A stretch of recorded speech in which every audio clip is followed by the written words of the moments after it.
Hello everyone, welcome back to my channel Nursing Doubt Clearance. My today's topic of discussion is paracetamol tablets, its uses, side effects, doses and contraindications of these tablets. So let's start the video. তো দেখো paracetamol tablet কিন্তু খুব common একটা medicine যেটা আমরা কিন্তু প্রত্যেকেই ব্যবহার করি এবং এই মেডিসিনের সাইড এফেক্টস খুবই কম, কিন্তু মেডিসিনটি মানে অনেক ক্ষেত্রে কিন্তু আমরা ইউজ করতে পারি, মানে বিভিন্ন ক্ষেত্রে জ্বর থেকে শুরু করে যন্ত্রণা পর্যন্ত আমরা কিন্তু এই মেডিসিন ইউজ করতে পারি। তো সেই জন্য এই মেডিসিন কিন্তু প্রত্যেকের বাড়ি বাড়ি থাকে, কিন্তু কিভাবে আমরা ইউজ করবো এই মেডিসিন সেটা কিন্তু প্রত্যেকজন জানে না। সেই জন্য কিন্তু এই ভিডিওটি বানানো। তো তোমরা প্রত্যেকেই কিন্তু ভিডিওটি একদম শেষ পর্যন্ত দেখবে এবং কিছু ডাউট থাকলে অবশ্যই কমেন্ট বক্সে জানাবে। তো দেখো প্রথমেই আমরা জেনে নিই প্যারাসিটামল ট্যাবলেটটি কোন গ্রুপের ড্রাগ। এটা একটি analgesic and antipyretic drug. Analgesics মানে কি, আমরা যে মানে যখন আমাদের পেন হচ্ছে, পেন রিলিভ করে যে মেডিসিন তাকে অ্যানালজেসিক্স বলা হয়। অ্যান্ড অ্যান্টিপাইরেটিক মানে হচ্ছে টেম্পারেচারটাকে কমায়, দ্যাট ইজ কল্ড অ্যান্টিপাইরেটিক। তো সেই জন্য কিন্তু প্যারাসিটামলের যেহেতু দুটো অ্যাকশন করতে পারে, সেই জন্য এর নাম হচ্ছে অ্যানালজেসিক্স অ্যান্ড অ্যান্টিপাইরেটিক গ্রুপের ড্রাগ। তো দেখো ইউজেস কী কী আছে। ফার্স্টেই আমি তোমাদেরকে বললাম যে এই মেডিসিন কী করে, টেম্পারেচার রিডিউস করে। তো যখন ফিভার থাকে আমাদের বা যে কোনো কারণেই যদি টেম্পারেচার বেড়ে যায়, ফিভার থাকলেই টেম্পারেচার বাড়লেই ফিভার সেটাকে বলা হয়। তো যখন যে কোনো কারণে আমাদের ফিভার আসে বা ইনফেকশনের জন্য হতে পারে, নর্মালি কোনো কোনো ভেক্টরবর্ন ডিজিজের জন্য ফিভার আসে বা যা কিছু যে কোনো কজেই কিন্তু আমরা প্যারাসিটামলটা খুব সেফ ড্রাগ, প্যারাসিটামল আমরা ইউজ করতে পারি। নেক্সট দেখো relieving mild to moderate pain, headache, toothache, backache, minor ache. তো বিভিন্ন ধরনের পেনে আমরা কিন্তু প্যারাসিটামল ইউজ করতে পারি। তো দেখো মাথার যন্ত্রণা যদি হয়, দাঁতের যন্ত্রণা, পিঠে যন্ত্রণা এবং অন্য যে কোনো কোথাও হাতে হয়তো তোমার লোকালাইজ কোনো এরিয়াতে পেন হচ্ছে, সেক্ষেত্রে কিন্তু আমরা ধরো হাতে পেন হচ্ছে কারোর, তারপরে হচ্ছে হাতের জয়েন্টে পেন হচ্ছে, পায়ের জয়েন্টে পেন হচ্ছে, তো সব ক্ষেত্রে কিন্তু আমরা এই মেডিসিনটি ইউজ করতে পারি। তারপরে বলা হলো যে কি ট্রিটিং মাইগ্রেন, যদি মাইগ্রেনের পেন অনেকের ক্ষেত্রে থাকে, তো মাইগ্রেনের পেন রিলিভ করার জন্য কিন্তু প্যারাসিটামল ইউজ করা হয়। মেনস্ট্রুয়াল ক্র্যাম্পস, তো মেনস্ট্রুয়াল ক্র্যাম্পসে কি ডিউরিং হচ্ছে মেনস্ট্রুয়েশন প্রচুর মেয়েদের দেখা যায় যে প্রচুর পরিমাণে পেটের যন্ত্রণা দেখা যায়, তো সেক্ষেত্রে আমরা অন্য কোনো মেডিসিনের থেকে কিন্তু প্যারাসিটামল অনেক বেশি ইফেক্টিভ আমরা দেখেছি এবং খুব এটা একদম সেফলি কিন্তু ইউজ করতে পারে। তো দেখো মেনস্ট্রুয়াল ক্র্যাম্পে যে পেন হয় সেই পেনে কিন্তু আমরা প্যারাসিটামল ইউজ করতে পারি। নেক্সট দেখো reducing muscles and rheumatic pain. Muscles pain প্রচুর বয়স্ক মানুষদের দেখা যায়। তোমরা যারা সিএইচও হিসেবে কাজ করছো তোমরা জানো যে মেনলি কিন্তু অ্যাসিডিটি আর হচ্ছে পেন, এই দুটোর একটা সব থেকে বড় প্রবলেম বয়স্ক মানুষদের জন্য। তো সেই জন্য তাদেরকে কিন্তু আমরা হচ্ছে মাইল্ড এক্সারসাইজ কিছু আমরা বলে দেবো, যেগুলো হচ্ছে রেঞ্জ অফ মোশনের এক্সারসাইজ বা তোমার যে এক্সারসাইজগুলো আছে ডায়াবেটিক বা হাইপারটেনশন, এগুলো তোমরা ইউটিউব দেখলে পেয়ে যাবে। অ্যান্ড তার সাথে সাথে কিন্তু একটা ছোটো পেন কিলার কিছু দিতে হয়, সেখানে তুমি যদি সেফ ড্রাগ হিসেবে প্যারাসিটামলও দিতে পারো। তো এটা হচ্ছে তোমার অ্যানালজেসিক্স এফেক্ট আছে, কিন্তু যদি খুব বেশি পেন হয় সেক্ষেত্রে এটা সারাতে পারবে না, কিন্তু যদি মাইল্ড পেন হয় সেক্ষেত্রে কিন্তু প্যারাসিটামল তোমরা প্রেফার করতে পারো।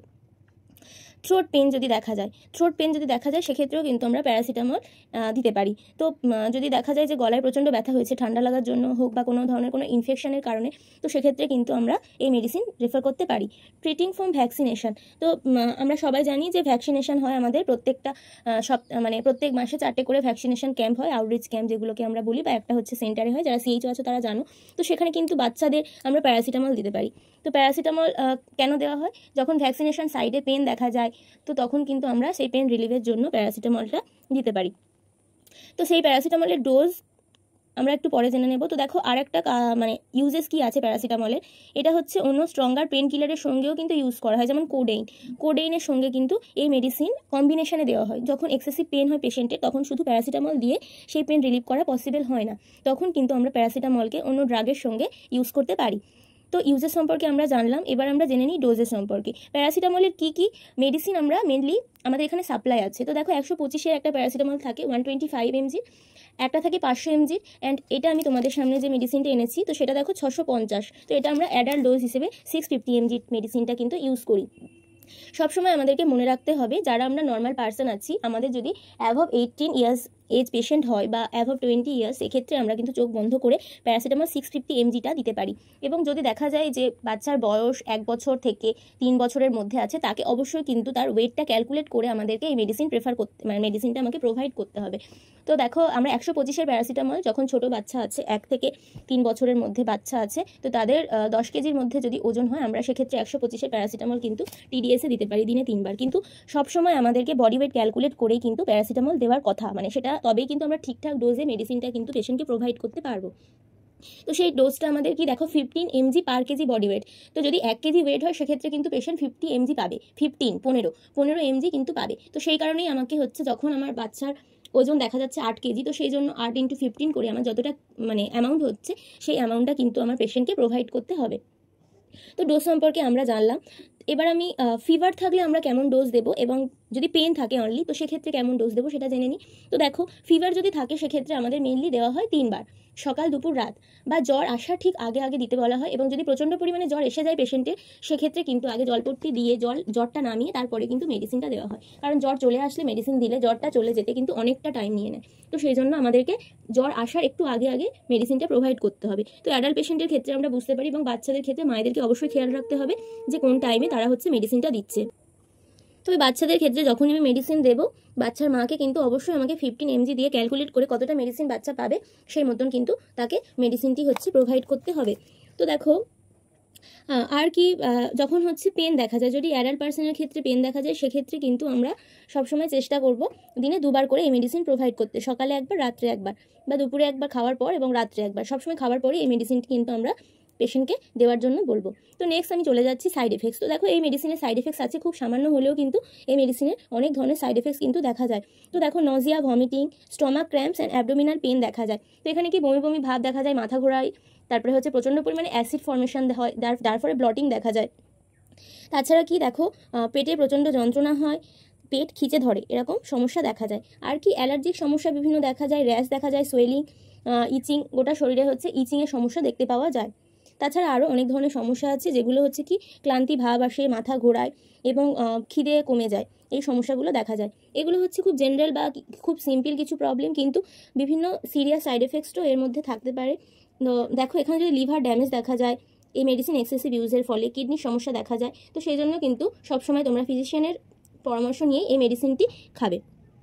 তো নেক্সট আমি চলে যাচ্ছি কন্ট্রাইন্ডিকেশনে। তো কন্ট্রাইন্ডিকেশন বলতে আমরা কি বুঝি, যে কোন কোন মানুষদেরকে বা কোন কোন পেশেন্টকে এই মেডিসিন আমরা দিতে পারবো না।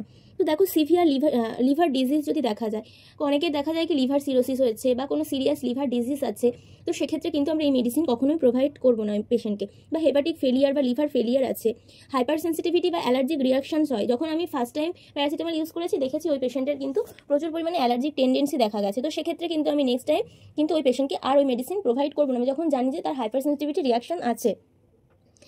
আর কি অন্য ধরনের প্যারাসিটামল যে প্রোডাক্টের সঙ্গে কিন্তু এই মেডিসিন ইউজ করবো না। এখন বাজারে অনেক কিছু ট্রিটমেন্ট অনুযায়ী অনেক প্যারাসিটামলের প্রোডাক্ট দেখা যায় এই কম্বিনেশনের মেডিসিন। সেক্ষেত্রে যদি আমরা আবার প্যারাসিটামল প্রোভাইড করি ওই মেডিসিনের সঙ্গে তাহলে কিন্তু ওভারডোজ হয়ে যাবে। সেক্ষেত্রে অ্যাক্সিডেন্টাল ওভারডোজের জন্য কিন্তু আমাদের সাইড এফেক্টস হতে পারে। যদি অ্যালকোহল ইউজ করে পেশেন্ট সেক্ষেত্রে কিন্তু তাকে প্যারাসিটামল দেওয়া যাবে না। এবং কিডনির সমস্যা, অনেকের কিডনি ফেলিয়ার দেখা যায় বা বিভিন্ন ধরনের কিডনির যে ডিজিজগুলো, সেক্ষেত্রে কিন্তু আমরা প্যারাসিটামল প্রোভাইড করবো না। তো আজকে আমার ভিডিওটি ছিল প্যারাসিটামল কোন গ্রুপের ড্রাগ, কিভাবে আমরা ইউজ করবো এবং এই মেডিসিনের সাইড এফেক্টস এবং কন্ট্রাইন্ডিকেশন সম্পর্কে। তো ভিডিওটি ভালো লাগলে অবশ্যই তোমরা লাইক, কমেন্ট এবং শেয়ার করো। আজ তাহলে এই পর্যন্ত, পরবর্তী ভিডিও নিয়ে খুব তাড়াতাড়ি তোমাদের সঙ্গে আসছি। ততক্ষণ সবাই ভালো থেকো।